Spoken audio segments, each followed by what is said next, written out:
Welcome to Ham Radio Perspectives. I'm Tom, WA9TDD. And I am your everlasting partner here in crime on Ham Radio Perspectives. My name is Quinn with one N, and my call is K8QS. And boy, do we have a special video for you this time. One of our listeners here, Terry, you can see his call right there, K3TLA, contacted us about the fact that he's having a ball. He's a newly licensed ham. He knocked off 3 licenses at once. He might want to tell you a little bit about that, but he's got radio experience for years in the military and in the State Department and so on. And he's got a gutter antenna that he's using. And so I thought, since so many people out there are negative toward even the idea of a gutter antenna, we should put that myth to rest with someone who's really using a gutter antenna. And let me just first say, this is not an April Fool's video, okay? We're not trying to put one over on you. We want to learn from Terry, who's done this. And Terry, you said, when I talked to you the other day, you said that looking at the front of your house, right there, you got this idea for the antenna. Yes. I live in a clustered townhome community with a very strict HOA, like a lot of ham operators do in this country. So I just got into the HF hobby about a few months ago, and I just had to come up with some type of way to propagate and radiate my HF waves. I don't have a backyard. I don't have a 50-acre backyard. I can't hook up a dipole. I don't have trees around, so I had to come up with some alternative way to propagate. So out of my third floor window, I noticed that there's this rain gutter, and it's a brand new gutter system because last summer, I had a whole totally brand new roof insulation, and I also wanted to have a brand new gutter insulation, and I knew it was 100% metal. Aluminum. It was all connected. So I got to thinking, I did some research. I looked on YouTube, and there are many videos people doing the same thing, and then intrigued me with the gutter system. So that's why I got the ball rolling to get going with my gutter antenna system. Okay, so let's go through this with you. You got the idea. You saw some other people that had done it. And your shack is up there on the 3rd floor, and then you see the gutter on the right-hand side. And you said that gutter is metal, right? Yes. Okay. I ohm tested it. This is 100% connectivity, Fluke 77.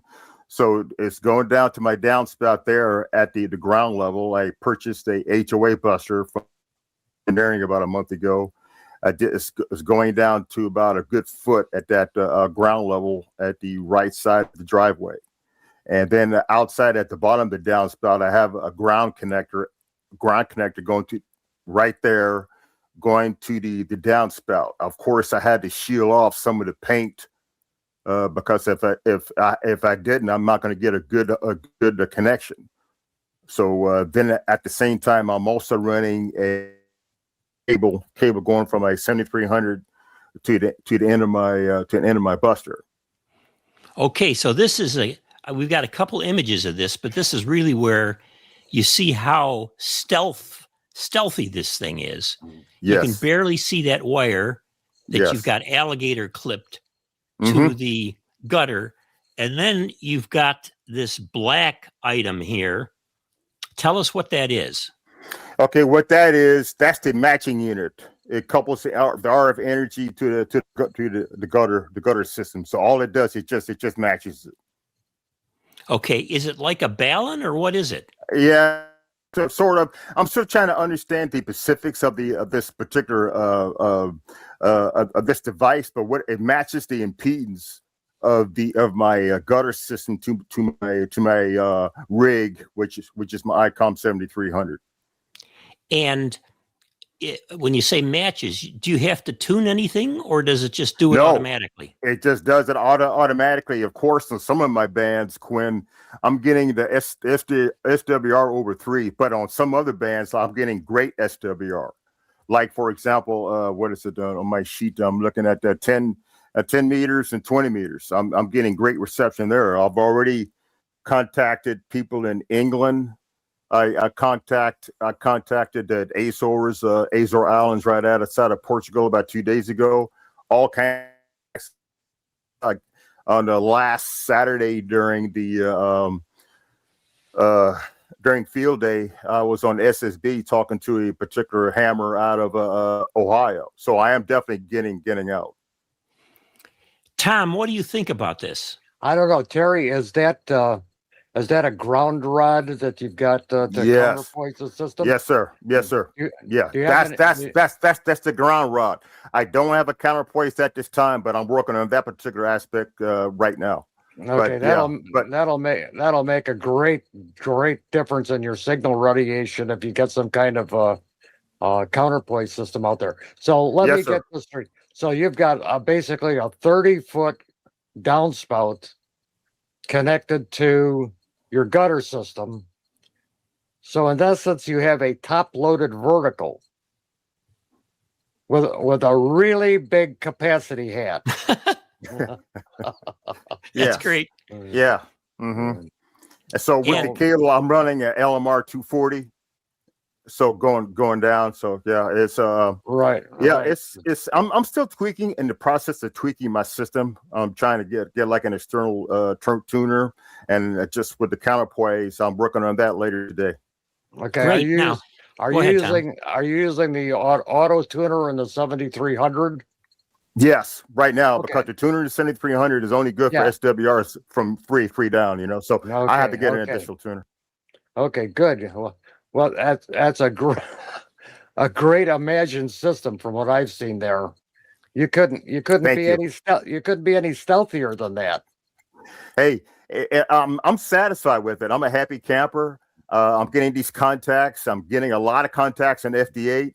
I'm trying to, trying to get on SSB here too. But at the same time, there are other things I need to do, just like what you mentioned, Tom, in regards with the counterpoise. So I'm working on that later today. Right. It's always a matter of perfecting the system. Even if you've got a perfect system, you're still tweaking it. Exactly. See, that's one of the joys of ham radio. It's just all experimentation. I've been a geek for my whole life, and I'm really enjoying what I'm doing so far. So is that the coax to the left of that matching device that then runs up to your shack? Right underneath. Yeah, right underneath that device is a 239 connector. So that's where my cable goes into. My LMR 240 goes into. Okay. And do you remember the brand or model number of that adapter there, that transformer? It's called, if you go on the DX engineering, it's called the HOA Buster. The HOA Buster. HOA Buster. You go to DX engineering, it's there. It costs you about $240. It's a very straightforward. You just get your buster. Of course, you implant it into the ground to get your grounding principle. So that's how it works. But to make sure, to me, the number one thing is to make sure that your aluminum gutter system is continuous for the electrical continuity. Because if you don't, it will not work. Right. So how did you guarantee that up where the downspout goes into your top hat there, the actual gutter? How did you make sure those were connected electrically? It is. I just went on the ladder. I pretty much borrowed a friend's ladder. Then I just made continuity checks with my Fluke 77. So I'm up to down. So that's how I do it. That's how I did it. I'm a former electrician in the Navy, so I know how to do checks like that. So that's how I checked it out. And so the screws that they use to connect the downspout and the gutter go right through and make it metal to metal. Yes, sir. Wow. That's fantastic. And this device here from DX Engineering, the HOA Buster, do they say you can use this with a gutter antenna, or do they have other ideas on how to use it? No, you go to the website. Yeah, it's specifically the way I have it set up there is exactly how they to pretty much explain it in their instructions. So that's how it's supposed to work. For a gutter antenna. Yes, sir. Wow. I didn't even know such a thing was out there. So this is going to be fun. We're going to have viewers. They're going to go to the DX Engineering site and look up this HOA Buster. and try to figure out what the specs are on it. I'm interested too. It's some kind of matching device that they put together. Given that Price and DX Engineering is a solid outfit, they must have they must have put some real work into this. Mhm. So tell us just briefly, Terry, before we let you go here, you were in electronics for a long time, but you didn't have a ham license. No, I didn't have a ham license because at that time I was always traveling. I'm in the Navy, I did most of my years in Japan. Then I pretty much joined the Foreign Service, and then I was retired from Foreign Service last year. So this is where I pretty much got the ball rolling to get all three of my licenses knocked out. And that's when I really went forward a full steam ahead in the ham hobby that I've always wanted to get into. And where do you live? I live in Alexandria, Virginia. So this is where I pretty much, me and my wife, my wife currently live at right now. Yeah, a lot of townhomes there. My son lived in Alexandria for a while. And so this townhome HOA kind of thing is a typical problem.